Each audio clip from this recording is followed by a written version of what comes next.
consolation, une lampe devant mes pas. Ta voix a triomphé de l'ouragan, remporté le combat. Tu m'offres chaque jour ton infaillible amour, toi qui as fixé le cours des étoiles, sois mon encre, sois ma voile.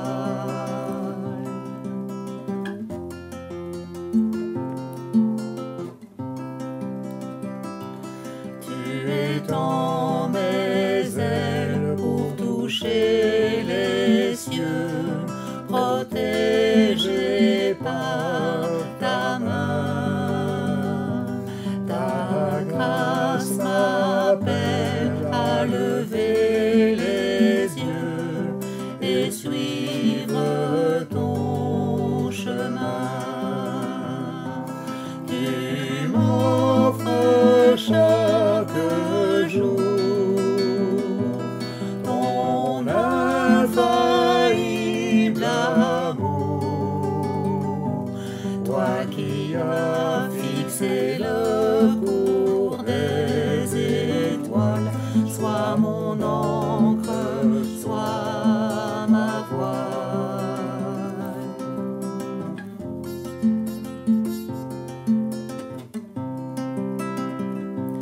Ta miséricorde coule de la croix, ton sang m'a racheté. Tout ce que je suis me vient de toi, sans fin je te louerai. Tu m'offres chaque jour ton infaillible amour, toi qui as fixé le cours des étoiles, sois mon encre, sois ma voile. Tu m'offres chaque jour ton infaillible amour, toi qui as fixé le cours des étoiles, sois mon encre, sois ma voile.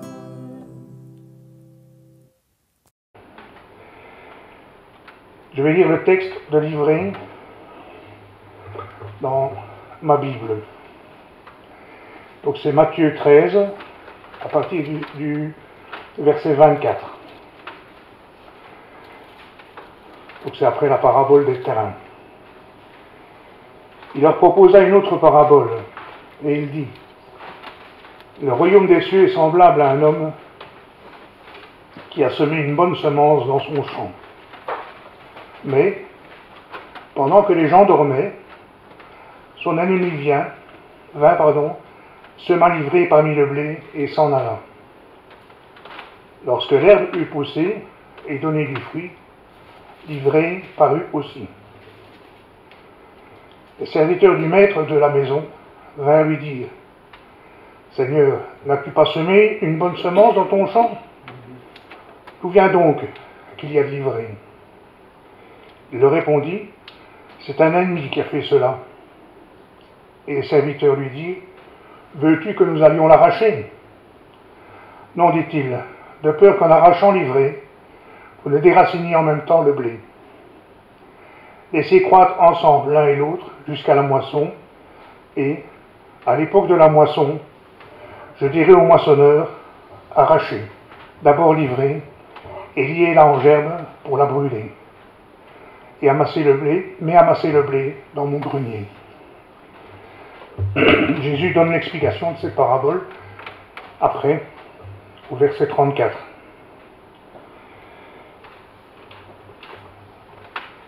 Arrêtons-nous un peu sur le contexte du récit. Vous imaginez le tableau. Il y a Jésus, les disciples nombreux qui le suivaient. Il n'y avait pas que les 12, mais énormément de disciples qui suivaient Jésus à l'époque, à ce moment-là. Le public, et dans le public, des gens de toutes conditions. Peut-être des dentistes, des médecins, des pensionnés, des jeunes et des moins jeunes, des gens instruits, des publicains ou des pharisiens. Jésus en donne l'explication lui-même dans une deuxième partie à ses disciples. Et je vais vous lire son explication.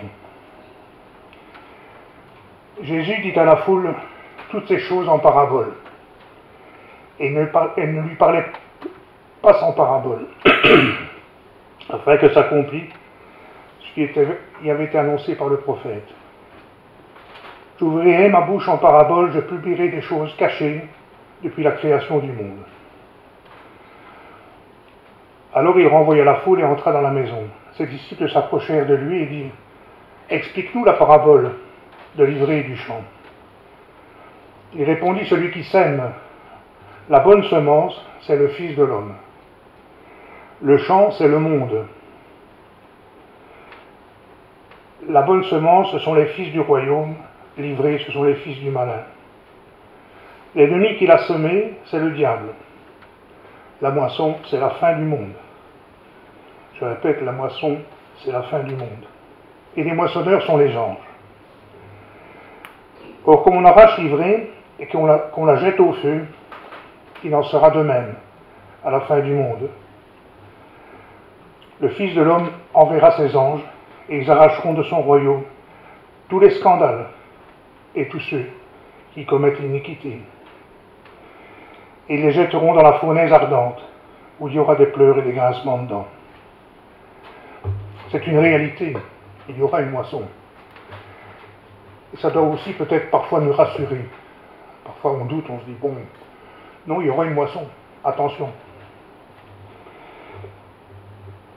Jusqu'au chapitre 13, Jésus a exercé son ministère. Il a parlé, il a guéri des malades.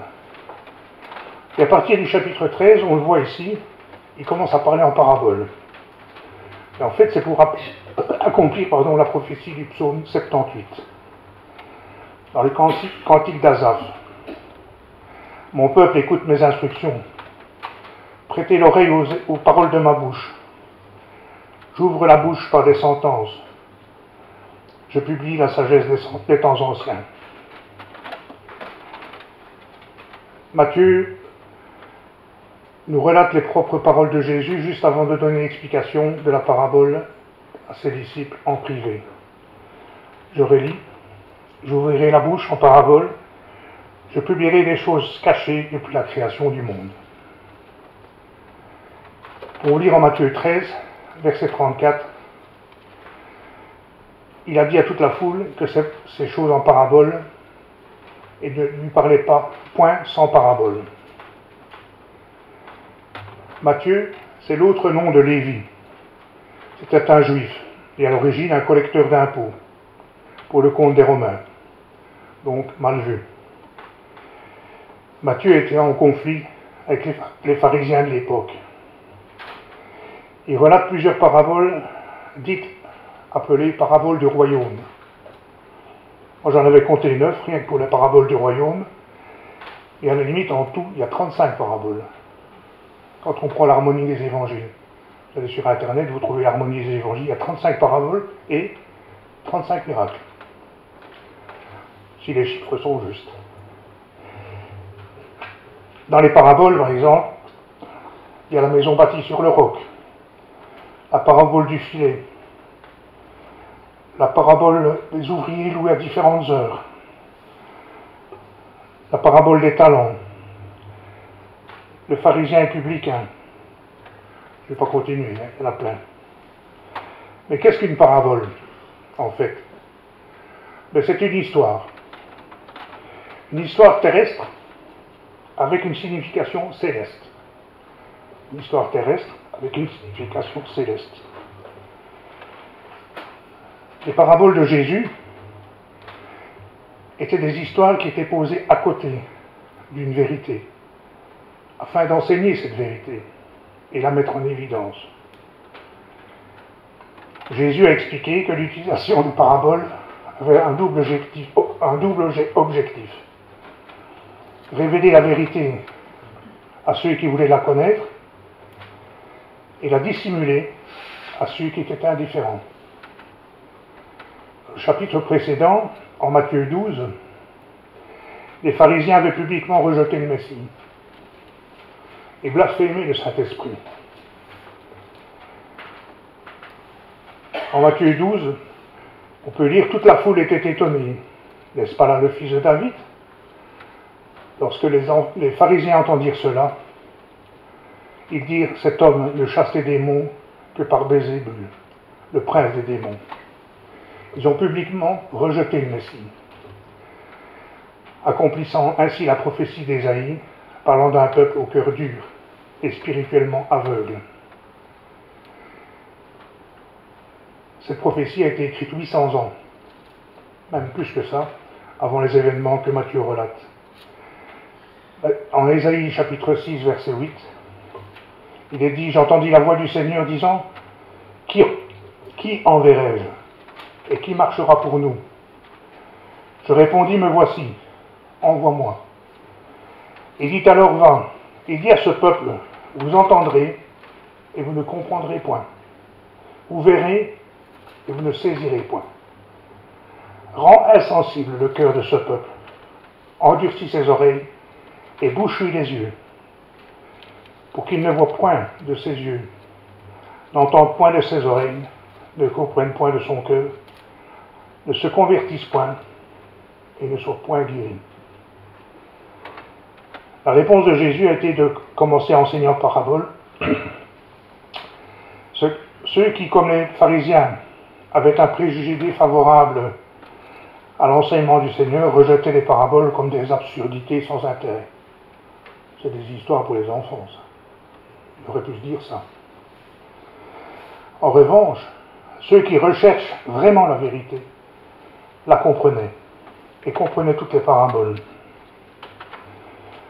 Parce que c'était des histoires trop simples. Le levain dans la pâte, par exemple. Qu'est-ce qu'il raconte? Chaque fois, vous savez qu'un juif érudit, donc les pharisiens entre autres, les docteurs de la loi, ils peuvent parler 1 heure sur un mot.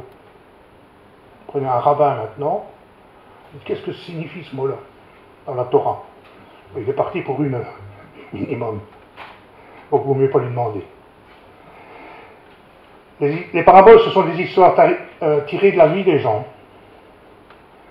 Semer, récolter, faire du pain. Voir quelqu'un qui plante un grain de sénévé et les conséquences après. Quelqu'un qui cherche une perle de grand prix, de filet de pêche. Oubliez que là, on a des agriculteurs, mais aussi des pêcheurs. On est au bord du lac de Tibériade. Ceci dit, le pourquoi des paraboles, ceci explique, le pourquoi des paraboles. Elles pouvaient être comprises par le plus grand nombre. Ceux qui étaient imbus de leur savoir ne pouvaient pas en saisir le sens. Jésus dit au chapitre 13, verset 11, « Parce qu'il vous a été donné de connaître les mystères du royaume des cieux, et que cela ne leur a pas été donné. » Si nous comprenons une parabole, recevons-la. Je vais relire le chapitre 13, verset 25. « Et pendant que les gens dormaient, son ennemi vint, sema de l'ivraie parmi le blé et s'en alla. » Qu'est-ce que l'ivraie? C'est difficile pour trouver. C'est une mauvaise herbe, bien sûr, semée par un ennemi. Littéralement, de l'ivraie, c'est une plante herbacée de la famille des graminées qui ressemble beaucoup au blé. dans les premiers stades de la croissance. C'est pour ça qu'ils n'ont pas vu tout de suite. Quand on relit le texte, lorsque l'herbe eut poussé et donna du fruit, l'ivrée parut aussi. Donc c'est d'abord le fruit du blé qui apparaît et après l'ivrée. Elle ressemble beaucoup au blé. Et ça, j'ai eu les explications dans le commentaire d'Alfred Kuen. Son fruit est amer. Mélangé au blé, il peut causer des malaises graves et même des empoisonnements. C'est au moment de la moisson que l'on distingue le mieux les deux plantes. Le blé courbe son épi lourd, chargé de grains, alors que l'ivraie garde le sien, son épi bien droit. C'est une des plaies des cultivateurs du Moyen-Orient. Pourquoi? Parce que les racines des deux plantes s'entremêlent. Elles sont généralement imbriquées de façon inextricable. Ce qui explique les instructions de Jésus. Attendez, n'arrachez pas l'ivraie, parce qu'ils auraient enlevé le blé. Tout se tient dans la parole de Dieu.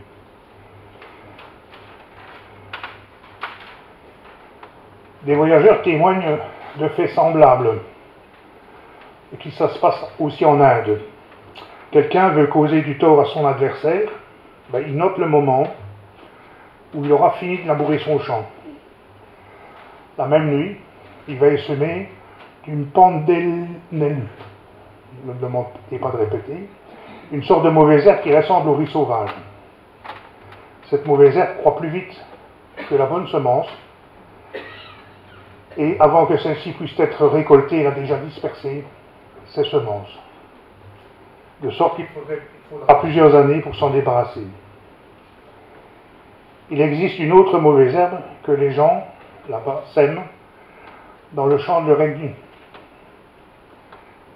C'est la Perum pyrrhonda, qui est encore plus destructive pour la végétation de toute autre plante. Si quelqu'un achetait le champ qu'un autre convoitait, ce dernier lui déclare « Je vais semer du Perum pyrrhonda dans ton champ ». Sympa. Personnellement, j'ai semé dans mon jardin une année de la bourrache, la crème de bourrache. Grossière erreur. Je l'ai fait parce que j'ai des abeilles, et c'est beau de les voir butiner, des petites fleurs très miellifères, donc qui apportent beaucoup de miel.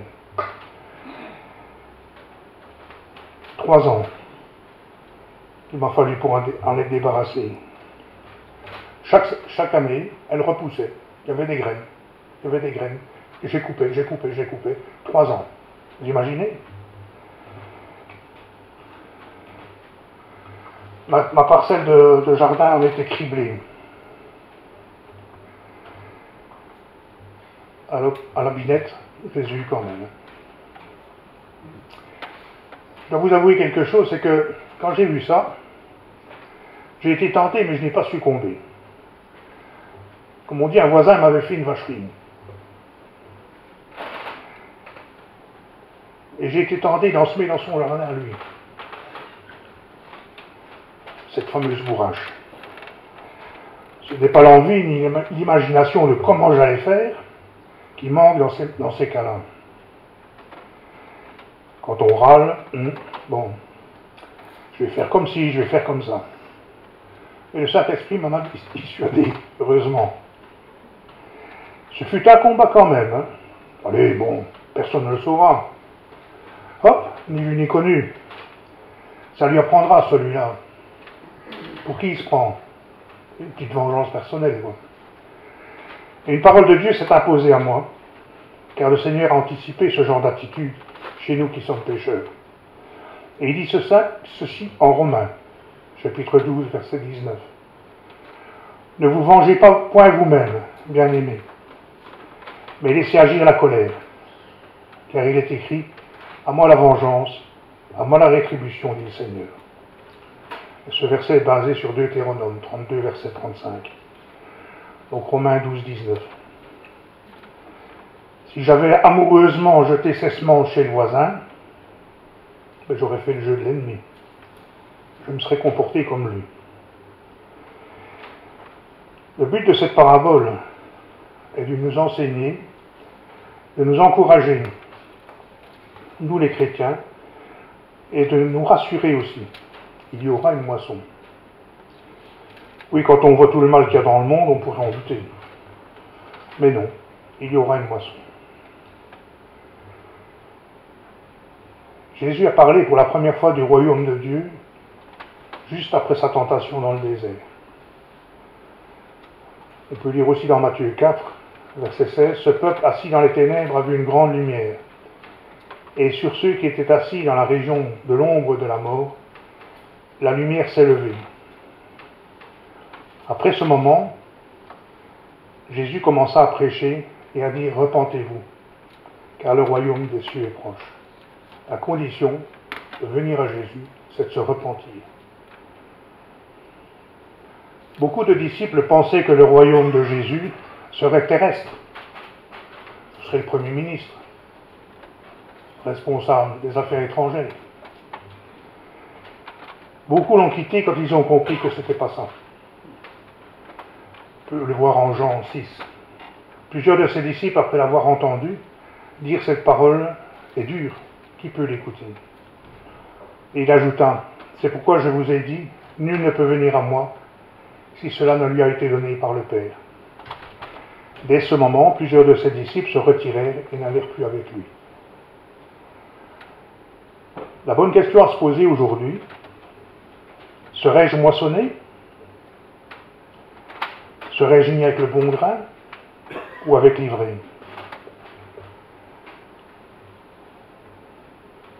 Cette parabole, ainsi que tout l'enseignement de Jésus, nous conduisent